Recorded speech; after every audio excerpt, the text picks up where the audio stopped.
Hello students, मैं सतविंदर चौहान, सहायक प्रवक्ता ललित कला विभाग, राजीव गांधी राजकीय महाविद्यालय भिवानी से। आज हम बीए सेकेंड ईयर के फाइन आर्ट विषय के छात्राओं के लिए कंपोजिशन विषय पर चर्चा करेंगे। सबसे पहले इंट्रोडक्शन। किसी निश्चित क्षेत्र में एक से अधिक वस्तुओं को सजा कर रखना कंपोजिशन अथवा संयोजन कहलाता है।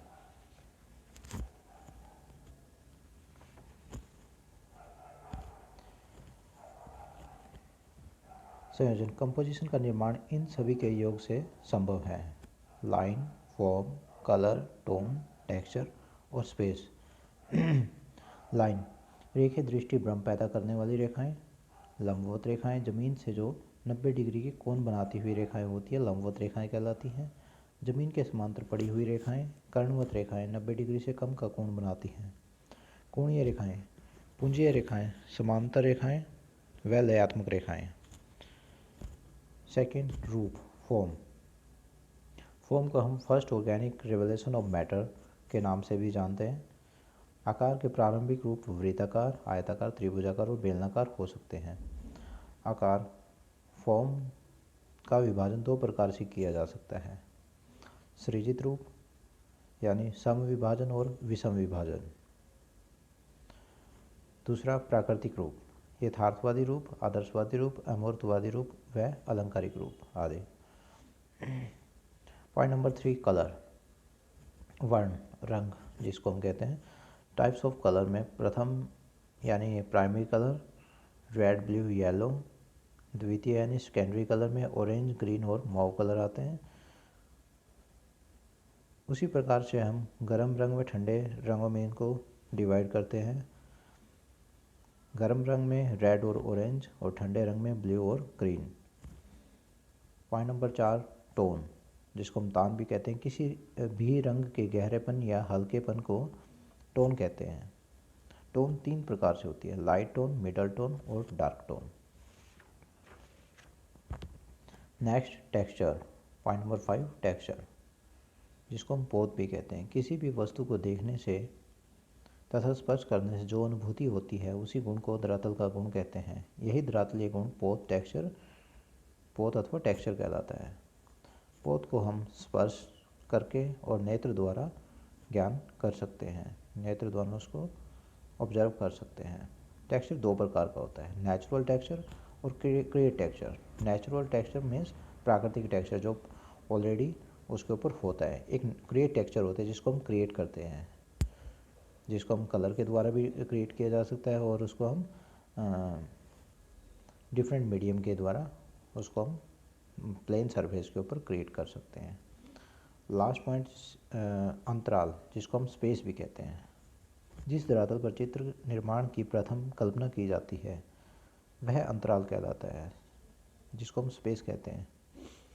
स्पेस डिवीज़न दो प्रकार से होता है, सम विभाजन फॉर्मल डिवीज़न, विषम विभाजन इनफॉर्मल डिवीज़न।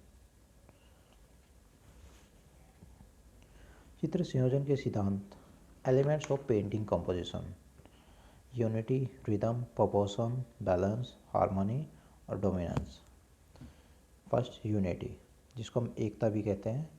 पेंटिंग में एकता का होना बहुत ज़रूरी है। यूनिटी भावात्मक पक्ष में कलाकार और उसकी कृति का आपसी संबंध ही एकता कहलाता है।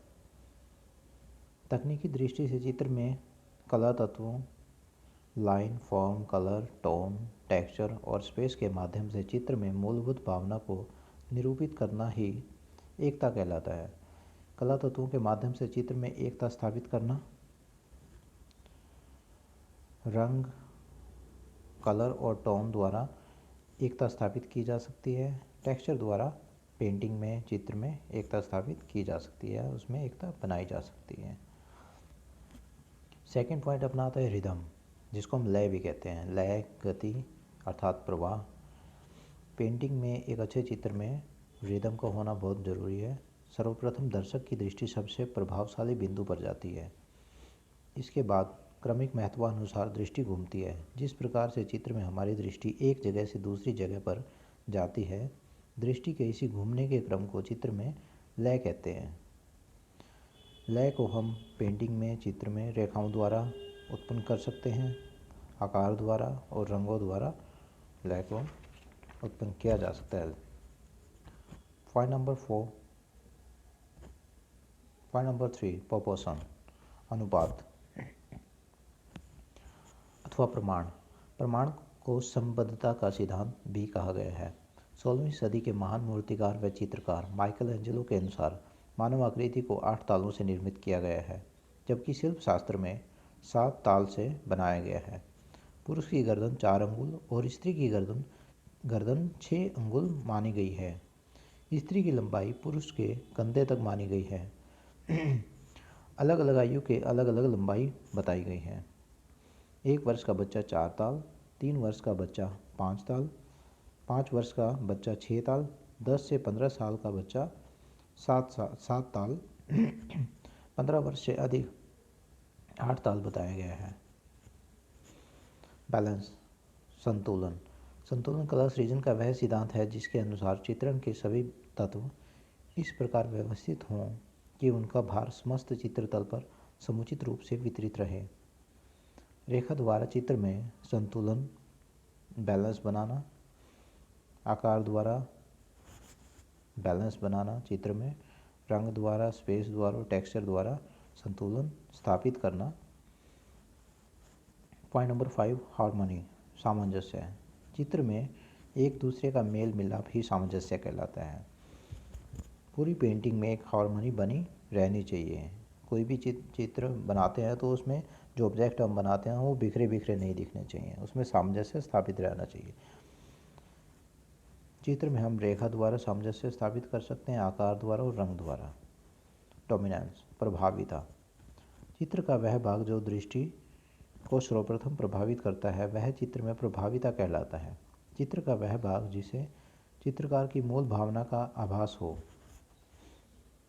चित्र में हम रेखा द्वारा, आकार द्वारा, रंग द्वारा, तेज प्रकाश द्वारा, टेक्सचर और स्पेस आदि द्वारा हम प्रभाविता का उसमें इम्प्रेशन ला सकते हैं, प्रभाविता दिखा सकते हैं। प्रभाविता के द्वारा ही चित्र को अधिक प्रभावशाली बनाया जा सकता है और अतः हम कह सकते हैं कि चित्र में 6 एलिमेंट्स ऑफ आर्ट का होना बहुत ज़रूरी है, जिसमें unity, rhythm, proportion, balance, harmony के साथ प्रभाविता, डोमिनेंस का होना बहुत आवश्यक है। इसके बिना एक चित्र जो हम बनाते हैं वो अधूरा सा लगता है। थैंक यू वेरी मच बच्चों, धन्यवाद।